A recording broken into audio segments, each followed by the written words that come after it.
দার্জিলিংয়ে গিয়ে আমরা ওইদিন যে হোটেলে ছিলাম ঠিক তার পাশের হোটেলেই আমরা চলে গিয়েছিলাম লাঞ্চ করতে। আর আমরা লাঞ্চ করেছিলাম ভাত, ডাল, পাঁপড় ভাজা, আলু ভাজা আর সবজি দিয়ে। আর লাঞ্চ করে বেরিয়ে কিন্তু পাশের একটা দোকানে আমরা চলে গিয়েছিলাম শপিং করতে, কারণ মায়ের অনেক কিছু কেনার ছিল তাই। তো আমি আর কিছুই কিনিনি, কারণ ঘুরতে যাবার আগে আমি অনেক কিছুই কেনাকাটা করেছিলাম।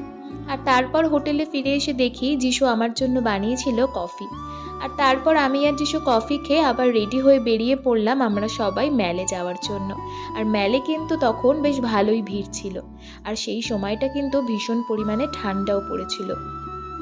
তো হোটেলে কফি খাবার পরেও কিন্তু ম্যালে গিয়ে আমরা আবার খেয়েছিলাম লেমন টি। আর তারপর ম্যাল থেকে কিন্তু আমরা বেশ তাড়াতাড়ি করেই হোটেলে ফিরে এসেছিলাম, কারণ পরের দিন সকাল সকাল ছিল আমাদের চেক আউট। তো হোটেলেই কিন্তু আমরা ডিনারের জন্য অর্ডার করেছিলাম মিক্সড ফ্রাইড রাইস।